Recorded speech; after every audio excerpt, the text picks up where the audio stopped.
Friends எல்லாருக்கும் வணக்கம். இன்றைக்கு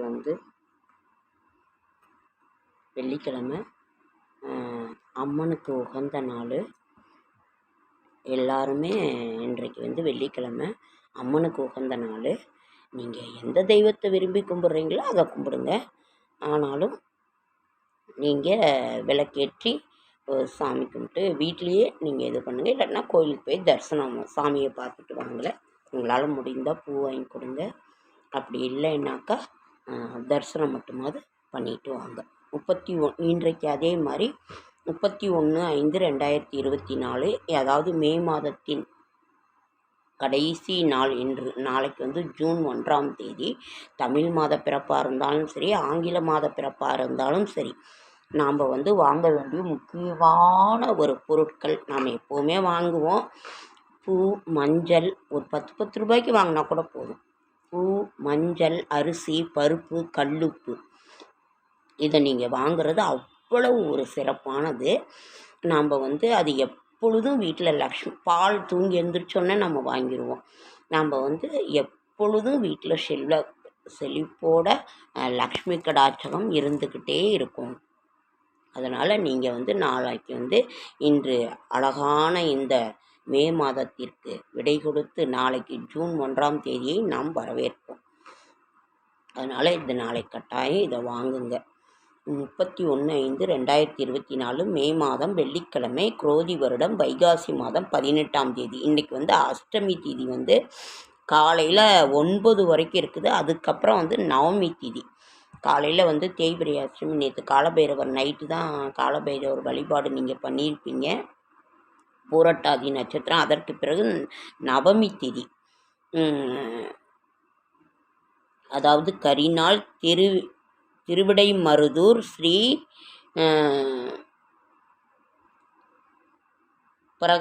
பிரகத குஷாம்பிகை புறப்பாடு. விருஞ்சோலை ஸ்ரீ கள்ளழகர் கோவிலில் ஸ்ரீ சுந்தரவல்லி தாயார் புறப்பாடு. திருத்தணி முருகப்பெருமான் கோவிலில் கிளிவாகன சேவை. இன்றைய கிரக நிலவரம். இன்றைய கிரகம் சூரிய உதயம் 5:58. இன்றைய கிரக நிலவரம் செவ்வாய் இன்றைக்கு மேஷத்தில் செவ்வாய் வந்துட்டார். அவர் பூமிக்காரகன் செவ்வாய் தன்னோட ஆட்சி வீடான மேஷத்திற்கு இன்னைக்கு வந்துட்டார். அப்புறம் ரிஷபத்தில் சூரியன், சுக்கிரன், புதன் இருக்காங்க. கன்னியில் கேது இருக்காங்க. கும்பத்தில் சனி, மீனத்தில் ராகு இருக்காங்க. இன்னைக்கு தன்னோட சொந்த வீடான மேஷத்திற்கு செவ்வாய் ஆட்சி பலம் பெற்றிருக்கிறார். அங்கே தன்னோட சொந்த வீட்டுக்கு செவ்வாய் பகவான் வந்திருக்கிறாரு. பூமிக்காரகன் அவர் தான். செவ்வாய் ஒரு பெண்ணுக்கு கணவன். அது ரொம்ப வலுவாக இருக்கணும். அது நீசமாகக்கூடாது. அது குரு பார்த்துட்டாருனாக்கா அது அதற்கு ஒரு இது இருக்குது. அது குரு பார்த்துட்டா அதுக்கு ஒரு நல்லதுன்னு அர்த்தம். அதுக்கு ஒரு தீர்வு உண்டுன்னு அர்த்தம். அதனால் ஒன்றும் இது இல்லை. செவ்வாயினோட இதை பற்றி நம்ம சொல்லிக்கிட்டே போகலாம். இப்போ நேரம் இல்லாத காரணத்தினால இது பண்ணிடலாம். காலை நல்ல நேரம் என்கின்ற சுபகோரை 9 to 10, மாலை 4:30 to 5:30. ரிஷப நாளிகை 2:14. திதி இன்றைக்கி நவமி திதி. கௌரி நல்ல நேரம் 12:30 to 1:30, மாலை 8:30 to 7:30. பரிகாரம் வெள்ளம். ராகு காலம் 10 to 12. Kulikan 7:30 to 9. யமகண்டம் 3 to 4:30. சந்திராஷ்டிரம் புனர்பூச நட்சத்திரத்துக்கு சந்திராஷ்டிரமம். ராசி பலன். மேஷம் அமைதி, ரிஷபம் ஆர்வம், மிதுனம் சுகம், கடகம் சினம், சிம்மம் முயற்சி, கன்னி பரிவு, துலாம் பாராட்டு, விருச்சிகம் சிக்கல், தனுசு வாழ்வு, மகரம் பொறுமை, கும்பம் அசதி, மீனம் புகழ். சந்திராஷ்டிரமம் புனர்பூச நட்சத்திரத்துக்கு சந்திராஷ்டிரமம். நாளைய விசேஷங்கள். மாதப்பிறப்பு 1/6/2024. நவமி திதி காலையில் 6:28. அதற்கு பிறகு தசமி திதி. சனிக்கிழமை இந்த வருடம் மாதம் பிறக்கிறது ஜூன் 1ஆம் தேதி. பெருமாளுக்கு உகந்த நாள். புதன்கிழமையும் சனிக்கிழமையும் பெருமாளுக்கு உகந்த நாள். நாளைக்கு வந்து தத்தாத்ரேய ஜெயந்தி ரொம்ப ஒரு நல்ல விசேஷம். தத்தாத்ரேய ஜெயந்தி ஸ்ரீரங்கம் நம்பி பெருமாள், மதுரை ஸ்ரீ கூடலழகர், திருவள்ளூர் ஸ்ரீ வீரராகப் பெருமாள் இத்தலங்களில் திருமஞ்சன சேவை. இத்தனை தலங்களில் வந்து நாளைக்கு வந்து திருமஞ்சன சேவை.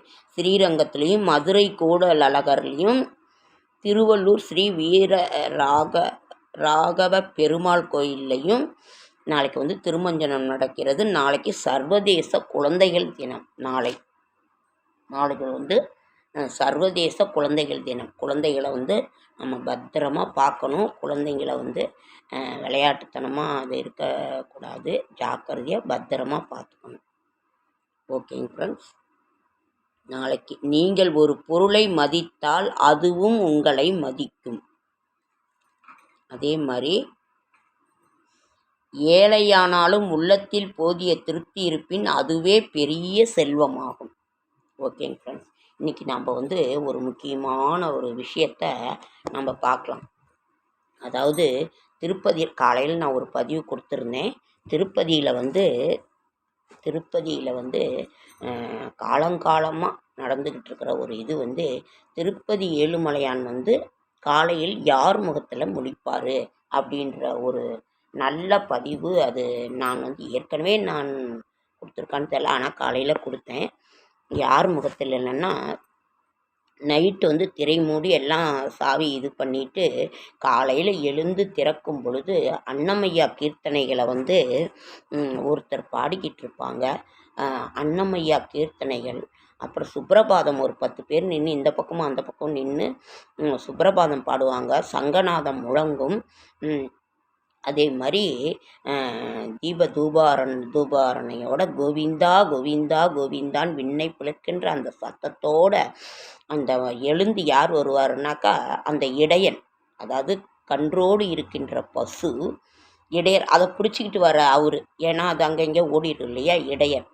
அவங்க முகத்தில் தான் டெய்லியுமே அவர் இந்த 30 தேவர்களும் தொழும் அந்த பசு கன்று அந்த இடையர் முகத்தில் தான் முடிப்பார் பெருமாள். இன்றும் அது நடந்துக்கிட்டு இருக்குது. அதே மாதிரி அந்த நம்ம வந்து பசுவை வந்து தாயை விட சிறந்தது. பசுமாடு களமாடு எல்லாமே அந்த நமது தாயை விட தாய் தான் முதல்லன்னு சொல்லி வேதம் சொல்லுது, தெய்வமே வழிவகுது. ஆனால் அந்த தாயை விட சிறந்தது பசு தான். அந்த பசுவின் 30 தேவர்களுமே அந்த பசுவில் அடக்கம். அதே மாதிரி அந்த 30 தேவர்களும் வணங்குகின்ற அந்த தெய்வமும் அந்த பசு தான். அதனால் ஒரு பசு எங்கே இருக்குதோ அங்கே ரொம்ப செல்வ செழிப்பாக இருக்கும்.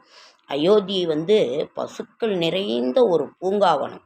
இன்றும் திருமலையில் வந்து பசுக்கள் நிறைந்த ஒரு பூங்காவனம். அவருக்கு இல்லாத பசுவா? அவ்வளோ ஆயிரம் பசுக்கள் கேட்டதெல்லாம் கொடுத்துரு. அதுக்கு பசுமடனே ஒரு பெரிய இது இருக்குது.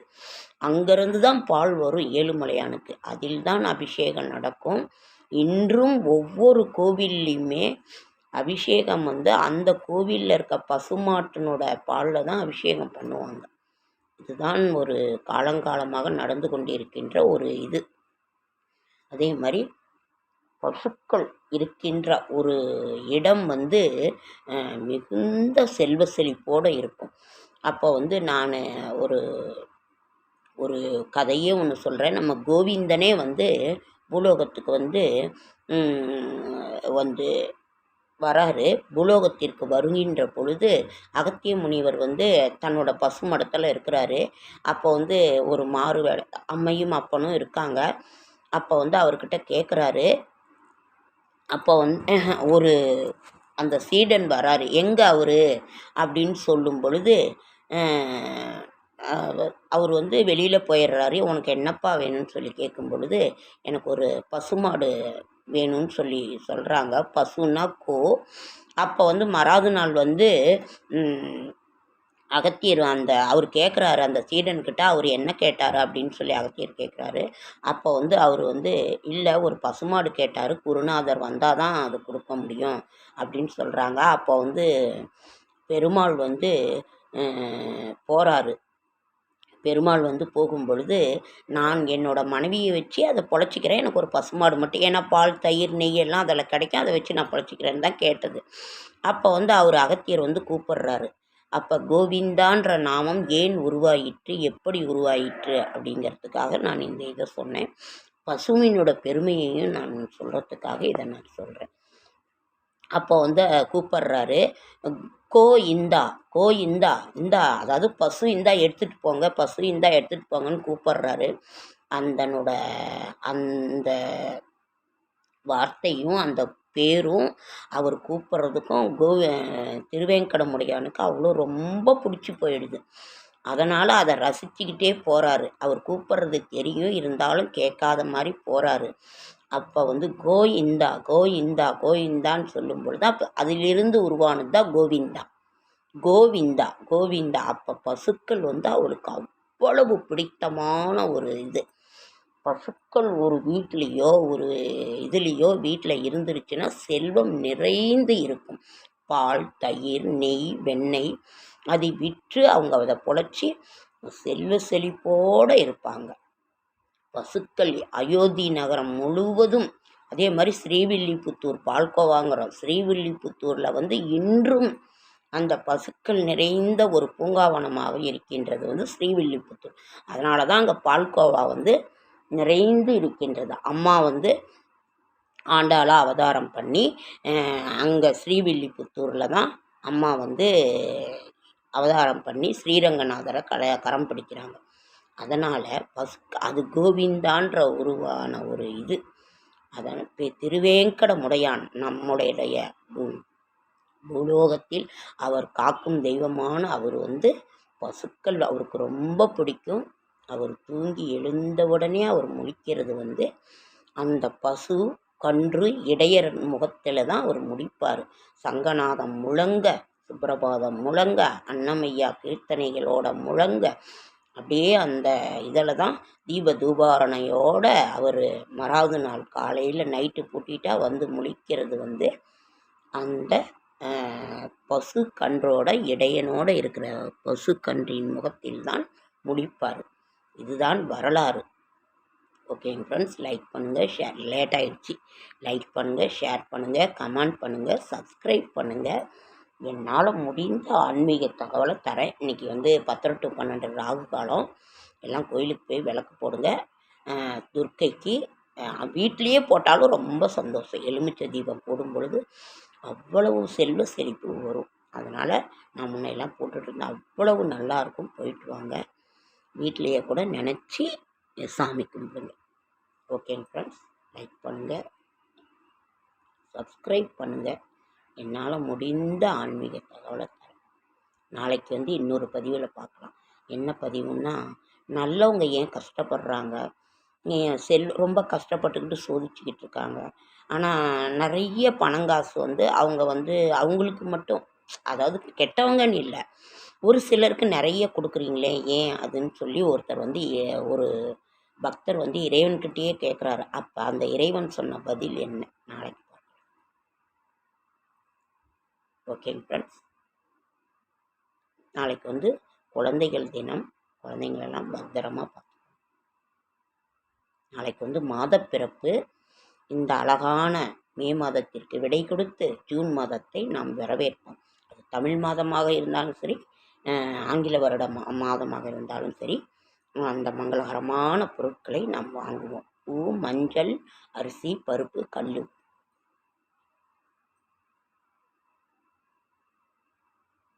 என்னோட ஷார்ட்ஸ் வீடியோவை பார்க்குற அத்தனை பேருக்கு என்னோட மனமார்ந்த நன்றி.